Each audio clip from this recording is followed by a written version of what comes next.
Tunavyojua Mwenyezi Mungu Subhanahu wa Ta'ala anasifika na sifa ya uadilifu, na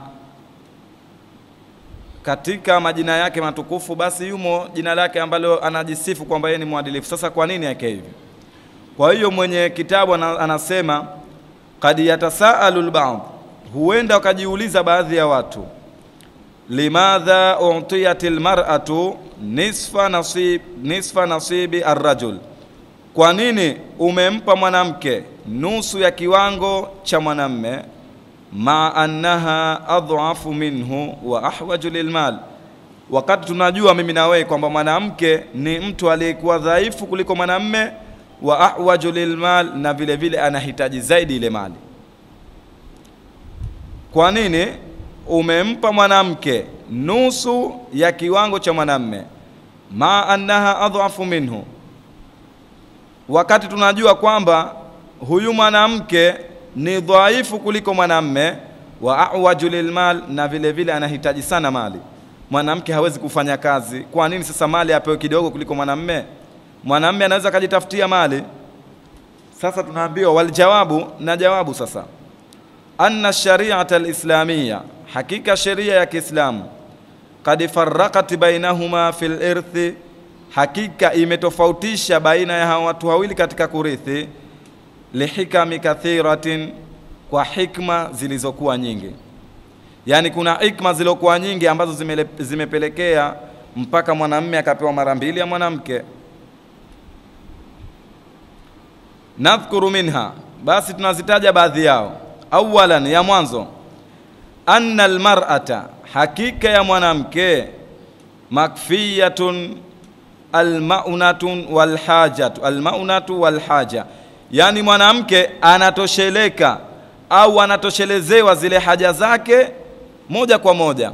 Yani mwanamke haja zake zinatoshelezeka, maanake haja zake, mambo anayohitaji anapewa, kuna mtu ambaye anampa.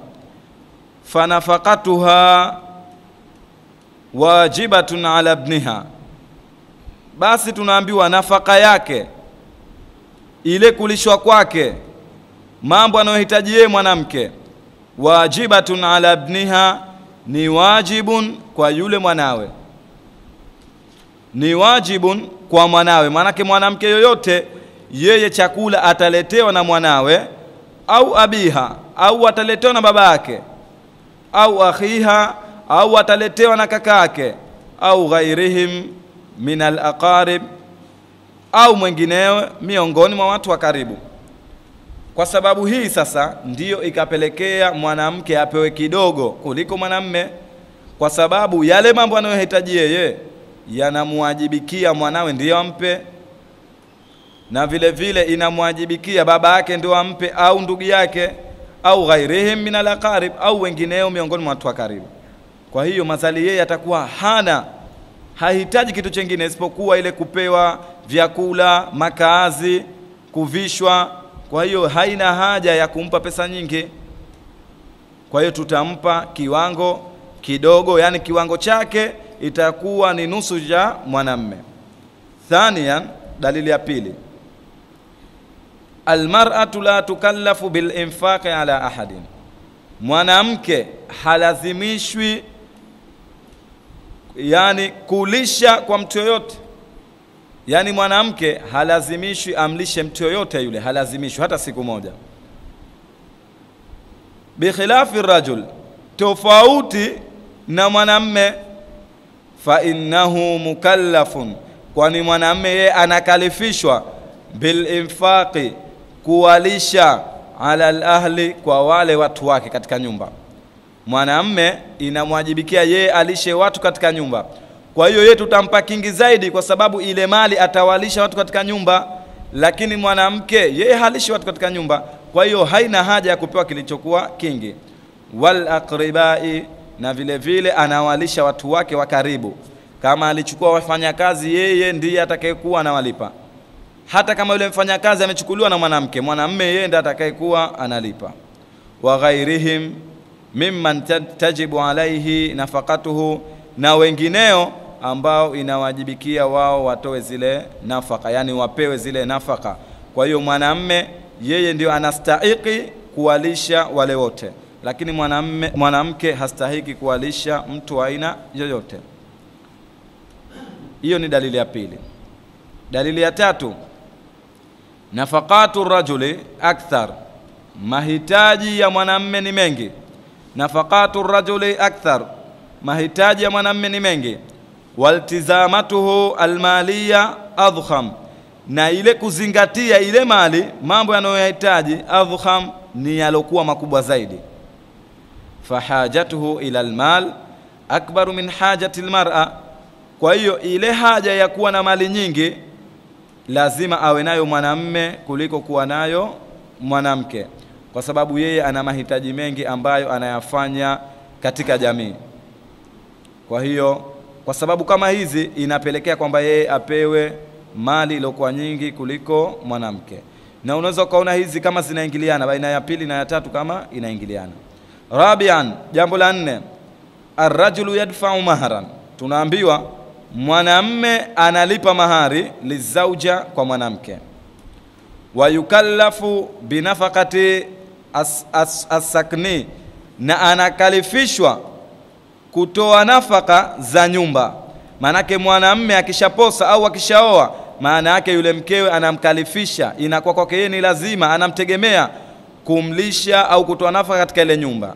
Wa bil mat'am, na vile vile kumpa chakula, manake anamtafutia makazi, as-sakan, manake makazi, wal mat'am, na vyakula, wal malbas, na vile vile nguo lazima mvishe, lizaujati wal auladi, basi vitu hivi vyote unaambiwa anawapa wake pamoja na watoto. Kwa hiyo kama mwanamume yeye anapopata ile pesa, anaporithi, manake lazima aitafutie, yani lazima awatafutie makazi wake zake na watoto wake, lazima awalishe, lazima awavishe. Kwa hiyo manake lazima yeye apate pesa nyingi kuliko mwanamke. Tofauti na mwanamke haimwajibiki kitu chochote. Mwanamke hata akiwa ana pesa, basi kwake yeye sio lazima kuishughulikia nyumba. Kwake yeye inakuwa ni yani akitaka tu mwenyewe ataishughulikia nyumba, lakini kama hajataka, mwanamume lazima afanye kila kitu katika nyumba. Khamisan, sababu ya 5, ujuru ta'limi lil aulad, yani ujira wa kusomesha watoto. Yani mwanamume yeye ndo anastahili kulipa ada ya kusomesha watoto, halipi mwanamke.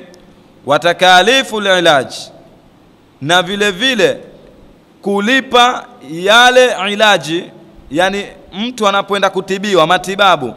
Takalifu ilaj, yani yale matibabu ambaye anastahiki kutoa matibabu. Wadawau, na kununua dawa. Lizaujati wal abnai, kwa mke na watoto.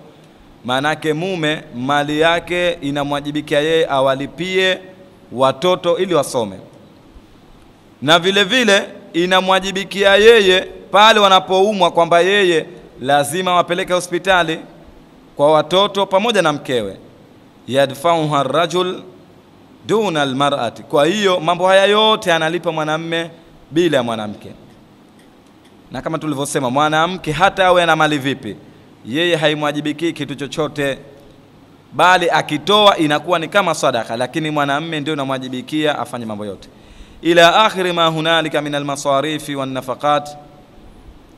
Kwa hiyo na mengineyo, na hata mwisho tukenda ma hunalika min almasarifi wan nafaqat, hakuna mambo ya zaidi na vile vile nafaka, mahitaji ya zaidi, allati hiya ala kahili rajul, ambayo yapo juu ya mgongo. Kahil manake mgongo, juu ya mgongo wa mwanamume.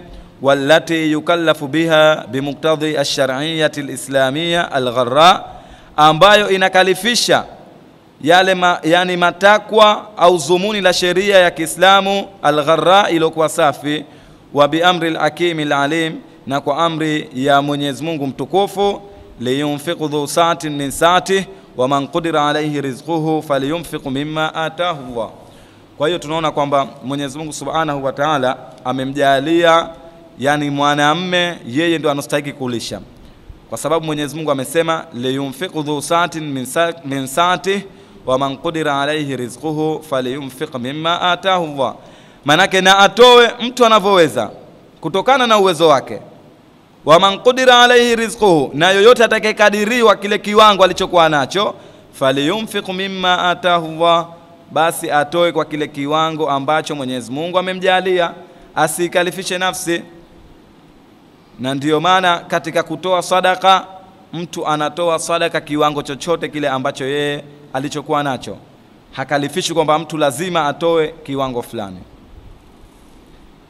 Wa min hadhihi an-nadharatu al-hatifa, na kwa kuangalia mtazamo huu ambao upo juu, mtazamo huu tulouangalia, yatabayanu lana hikmatallahi aljalila, inabainika kwetu sisi ile hikma ya Mwenyezi Mungu mtukufu, fi tafriqi baina nasibi dhakari wal untha, katika kutofautisha baina ya kiwango anachorithi mwanamume na mwanamke. Fakullama kanat an-nafaqatu ala shakhsi akthar, yani jinsi kila yanapozidi yale mahitaji kwa mwanamume yanapokuwa mengi, mwanamume kila anapohitaji mambo yaliokuwa mengi, waltizamati alaihi akbar wa adham, basi vile vile yeye ndio inamwajibikia, yani ile kuzingatia mambo yanakuwa ni mengi kwake yeye. Yani akiwa mtu anatakiwa atoe mahitaji kwa watu wengi, basi na yeye lazima inamwajibikia awe anazingatia wale watu, kwa sababu itakuwa ni wengi. Kwa hiyo jambo kubwa litakuwa linamwajibikia yeye. Istaaqa bimantiqi al-adli wal-insaf an yakuna nasibuhu au an yakuna nasibuhu akthara wa awfar. Kwa hiyo imestahiki kwa kuangalia uadilifu, wal-insaf pia manake uadilifu, an yakuna nasibuhu, iwe ile kiwango chake, akthar wa awfar, ni kiwe kingi na kiwe chenye kutosha. Kwa hiyo tunaona kwamba mwanamume yeye inakuwa anahitaji mambo mengi anayafanya katika jamii. Kwa hiyo lazima yeye apewe kiwango kilichokuwa bora zaidi kuliko mtu mwingine. Hiyo ndiyo sheria ilivyoona, na ndiyo maana mwanamume ikampa achukue mara mbili ya mwanamke. Japokuwa wanawake wanaona kwamba labda wanaonewa au vipi, lakini baadaye tutaona mifano ili tuangalie mwanamke akipewa kile kiwango kidogo atakuwa anaonewa au vipi. Yani tutaona kwamba mwanamke kile kiwango alichopewa kidogo, lakini kwake yeye ni kikubwa kuliko cha mwanamume, tutaona mbele. Wama anna al-islama, na pamoja tunapoona Uislamu, a'ta dhakar, umempa mwanamume dhifa al-untha, mara mbili ya mwanamke, fa innahu ma'a dhalika, basi tunaambiwa pamoja na hayo, ghamara al-mar'ati bi rahmatihi wa fadlihi, umemziba mwanamke, umemwangalia mwanamke birahmatihi, kwa ile huruma yake ya Uislamu, wa fadhli, na utukufu wake. Yani Uislamu bado umemwangalia mwanamke, wa ataha fauka ma kanat tatasawwar, na ukampa mwanamke kile ambacho yeye hataja kizingatia katika maisha yake, wala hakioni yeye unapomwambia kwamba yeye anapata kitu kidogo. Yani yeye mwanamke kapewa kitu kilichokuwa kizuri zaidi bila ya mwenyewe kujua.